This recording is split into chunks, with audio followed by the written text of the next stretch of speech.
भाइयों और बहनों, राष्ट्रपति जी ने आपातकाल की घोषणा की है।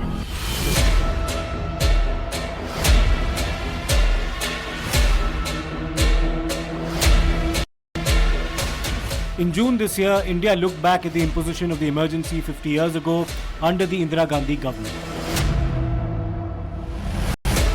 It was one of the darkest phases of our post-independence history when democracy was virtually suspended, freedoms curtailed, people incarcerated for long durations just because they opposed the ruling government and the media was silenced. Not just this, there was judicial complicity too, with judgments including ADM Jabalpur versus Shivkant Shukla, where the Supreme Court held that an individual's right to not be unlawfully detained could be suspended in national interest. This was a most undemocratic ruling that not only emboldened the Indira Gandhi-led Congress government at the time, but sounded a virtual death knell to thousands who had been imprisoned arbitrarily during the emergency. There is still no official apology from the Congress party on the floor of Parliament for the horrors of 1975 to 1977. One of the people imprisoned during the emergency was the current RSS General Secretary, Dattatreya Hosabale. Hosabale too was looking back at the emergency and legislative amendments that had been introduced at the time, including the 42nd Amendment to the Constitution, where there were also amendments introduced to the Preamble. The words socialist and secular were added, among other changes that we shall discuss. Hosabale's focus, however, were on these two specific words added to the preamble in 1976, and here's what he said. Bharat के संविधान के प्रस्तावना में, preamble में, दो शब्द जोड़े गए हैं। राय साहब, आप इस विषय के बारे में कभी बोलेंगे या लिखे तो मुझे मालूम नहीं है, देखता हूं। दो शब्द जोड़े हैं। हम लोगों को मालूम है सेक्युलरिज्म और सोशलिज्म के, वो प्रस्तावना में नहीं थे, पहले प्रियम्बल में नहीं थे। उन दो शब्दों को जोड़ा है। प्रियम्बल शाश्वत रूप से क्या सोशलिज्म के विचार, आइडियोलॉजी के नाते क्या शाश्वत है भारत के लिए? सेक्युलरिज्म का शब्द संविधान में नहीं था, प्रस्तावना में जोड़ा है। Now, there are two principal reasons as to why objections are being raised to the insertion of the words secular as well as socialist into the preamble in 1976 during those dark days of the emergency. One, of course, is the fact that democracy had been suspended, opposition leaders back then had been thrown into prison, and therefore, at the time that these amendments were being debated in Parliament, you did not really have an opposition that could resist some of these legislative changes that were being brought in. The judiciary as well had been compromised at that point in time, and therefore what kind of legitimacy do any of these changes actually hold when democracy was in a virtually suspended mode? So that's the principal objection to the changes that were made to the preamble. The second, of course, is whether or not the words socialist and secular are actually relevant to India's national identity. Many of the critics believe that these are foreign imports into Indian constitutional parlance and that they ought to be replaced with something that actually captures the essence of Indian society. Their view is that these two words do not. Hosabale has called for a debate on whether these two words, secular and socialist, ought to stay in the preamble or be removed. And the debate did follow. The opposition said this only confirms their suspicions that the RSS and the BJP want to change the constitution. The BJP said that this is not a fresh debate, but it is also no secret that these two words were introduced in the preamble during the emergency. The Vice President of India, Jagdeep Dhankar, also weighed in, calling these changes a festering wound. Preamble of any constitution is its soul. The preamble of Indian Constitution is unique. The preamble has been imparted by we the people of India. And friends, except Bharat, nobody's constitution's preamble has undergone change. The debate raises plenty of questions, and many of these need to be posed to the BJP, the NDA, and also the RSS. As far as the opposition is concerned, their response here is predictable. The Congress in particular is bound to oppose what Hosabale has said for ideological reasons and their antipathy towards the RSS in general. The RSS never accepted this Constitution of India and its foundational pillars, saying that this Constitution did not derive inspiration from the ideals of Manu. It was not based on Manu's Smriti. They assaulted the Constitution at every step. इन लोगों का दिल और दिमाग नफरत से भरा हुआ है, राजनीति करना चाहते हैं, जातियों में धर्म में भेदभाव पैदा कर करके वोट लेना चाहते हैं, वो लोग सेकुलरिज्म और सोशलिज्म के खिलाफ हैं। ये आरएसएस और भाजपा वाला बड़ा भारी लोग चाहता का है संविधान रहे इस देश में। ये तो आरएसएस के लोग अपना एजेंडा चलाना चाहते हैं। कौन है भाई? देश के आजादी में क्या कुर्बानी है जो तुम देश के संविधान के बारे में बोल रहे हो? Now, the latest debate around the preamble has, of course, been triggered by the comments made by the General Secretary of the RSS, Mr. Dattatreya Hosabale. But the Sarsang Chalak of the Rashtriya Swayamsevak Sangh, Mr. Mohan Bhagwat, in 2018 had held a town hall where he basically outlined the RSS's stand on multiple contentious issues, including the matter of the Constitution of India, where he categorically stated that the RSS stands by the Indian Constitution, and he actually held the preamble and read the entire excerpt of the preamble, including the word secular and socialist. And while he, of course, mentioned these words, he did in fact add that these had been inserted into the preamble back in 1976, but he's reading it because this forms part of the preamble to this day. But is there a serious shift in the RSS's thinking on the preamble is a question that many are asking, comparing, of course, what Dattatreya Hosabale has said now as opposed to what Mohan Bhagwat had read out almost 7 years ago. But it's worth discussing where the government stands on this matter.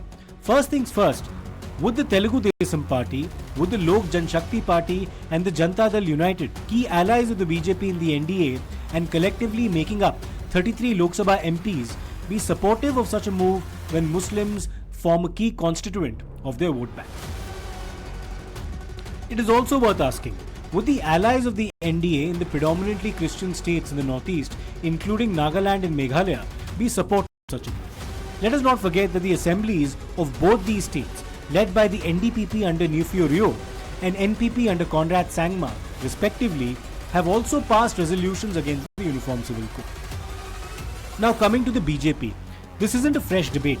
In 2015, the government published the original preamble in one of its campaigns, and this stirred a massive debate about whether the NDA had any designs to alter the preamble. The opposition was predictably critical, and the government emphasized that the original preamble did not refer to the words secular and socialist. But let's focus on the BJP for the moment. And let's also have a look at the BJP's own party constitution and leave aside the Indian constitution and the preamble for now. In Article 2 of the BJP's constitution pertaining to objectives, here's what's written, and I quote, "The party shall bear true faith and allegiance to the Constitution of India as by law established and to the principles of socialism, secularism and democracy, and would uphold sovereignty, unity and integrity of India." Both socialism and secularism are mentioned in this excerpt. Now let's come to Article 4 pertaining to commitments. Here's what it says, and I quote, "The party shall be committed to nationalism and national integration, democracy, Gandhian approach to socio-economic issues leading to the establishment of an egalitarian society free from exploitation, positive secularism that is Sarva Dharma Samabhav, and value-based politics. The party stands for decentralization of economic and political power." Stop quote. Again, note the words positive secularism. Now to another important part of the BJP constitution, which is the pledge, and here's how it reads, and I quote, "I believe in integral humanism, which is the basic philosophy of the Bharatiya Janata Party. I am committed to nationalism and national integration, democracy, Gandhian approach to socio-economic issues leading to the establishment of an egalitarian society free from exploitation, positive secularism and value-based politics. I subscribe to the concept of a secular state and nation not based on religion." Stop quote. So it is for them to decide whether the word carries any meaning or not. And they have not changed their constitution probably since 1980 when it was added. And integral humanism was not at that time added. It was not relevant. Now it's become relevant. Hindutva has become relevant. So with time, political party change and evolve. So that is the BJP evolution for which RSS should not be asked questions. one can assume that the BJP would have to first change its own party constitution before it moves on to the country's. And that is, if at all it intends to remove the words secular and socialist from the preamble. Now, one question that's also on the minds of several commentators is whether the remarks made by Mr. Dattatreya Hosabale of the RSS have actually placed the Bharatiya Janata Party in a bit of a bind. And I'll try to explain why that could be, because the Prime Minister, Mr. Narendra Modi, has himself used the word secular on multiple occasions, including, of course, describing the Uniform Civil Code as a secular civil code. Even during Operation Wing Commander Vyomika Singh as well as Colonel Sophia Qureshi were holding daily press conferences to brief the country about our operations. They described India as a secular nation and that the armed forces stand by India's constitutional values. In fact, the Foreign Secretary, Mr. Vikram Misri, was also part of these press conferences at that point in time. Apart from that, the third such instance that comes to mind in recent times is when we ended up dispatching almost 50 of our parliamentarians to different parts of the world to explain India's stance against cross-border terrorism as well as Pakistan and explaining our actions during Operation Sindoor. Even when these interactions were happening with our foreign counterparts, these MPs did end up describing India as a secular nation. So it's a word that is likely to remain in our constitutional parlance for some time to come. The word secular is widely perceived to be a foreign import into Indian parlance.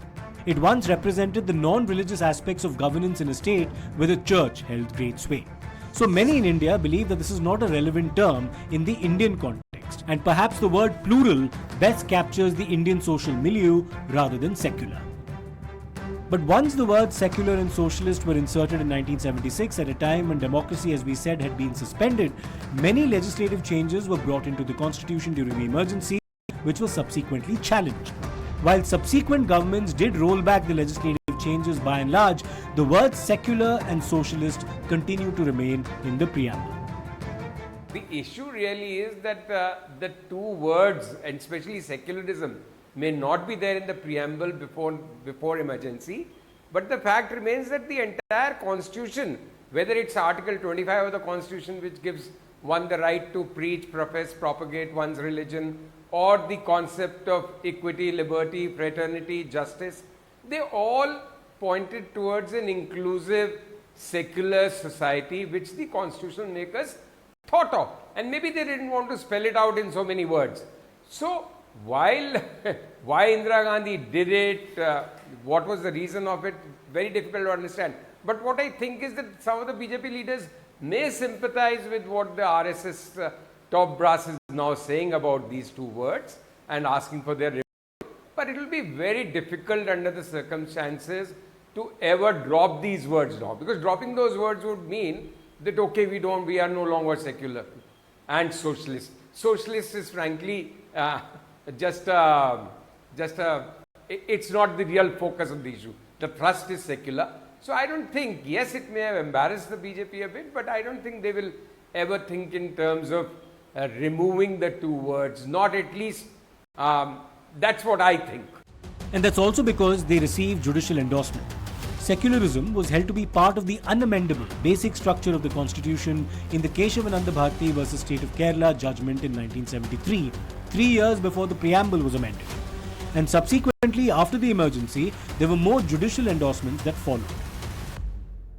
Now, the Parliament of India has amending rights as far as making changes to the preamble is concerned. That is something that's been decided, and the Supreme Court has also spelled that out.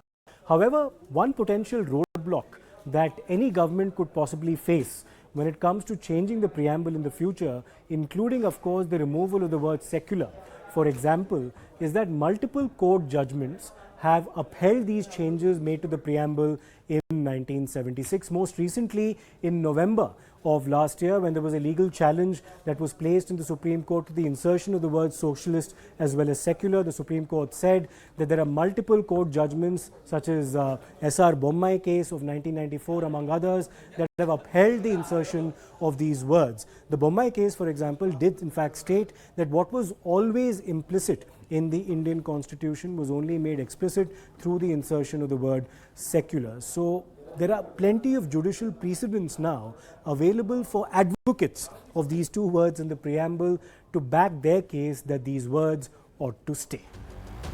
Those like Hosabale, who have questioned the changes brought to the preamble because democracy was suspended, have focused only on secular and socialist. But what about the other changes? The word integrity was also added to the preamble to read fraternity assuring the dignity of the individual and unity and integrity of the nation. So if it was undemocratic to add socialist and secular to the preamble, what about the word integrity? On multiple occasions, Prime Minister Narendra Modi and his cabinet colleagues have emphasized the importance of fundamental duties enshrined in the Constitution. Bharat के लोकतंत्र को मजबूती देने में हमारे देश के संविधान की बहुत बड़ी भूमिका रही। हमारे देश के दलित, पीड़ित, शोषित, वंचित को सुरक्षा देने का बहुत बड़ा काम हमारे संविधान ने किया है। अब जब संविधान के 75 वर्ष हम मनाने जा रहे हैं, तब हम देशवासियों ने संविधान में निर्दिष्ट कर्तव्य के भाव पर बल देना बहुत जरूरी है। और जब मैं कर्तव्य की बात करता हूं, तब मैं सिर्फ नागरिकों पर बोझ बनाना नहीं चाहता। कर्तव्य केंद्र सरकार के भी है, कर्तव्य केंद्र सरकार के हर मुलाजिम के भी है, कर्तव्य राज्य सरकारों के भी है, राज्य सरकार के हर मुलाजिम के हैं, कर्तव्य हर स्थानीय स्वराज संस्था के हैं, चाहे पंचायत हो, नगर पालिका हो, महानगर पालिका हो, तहसील हो, जिला हो, हर किसी के कर्तव्य है। लेकिन साथ साथ 140 करोड़ देशवासियों की कर्तव्य है। अगर हम सब मिल करके अपने कर्तव्यों का निर्वाह करेंगे, अधिकारों की रक्षा करने के लिए निमित्त बनेंगे। These 10 fundamental duties that form what is today part of Article 51A of the Constitution were also inserted as part of the 42nd Amendment during the emergency. So should these be removed as well? Eventually, if there is a debate on the preamble and the changes made to the Constitution during the emergency, these questions cannot be shrugged off.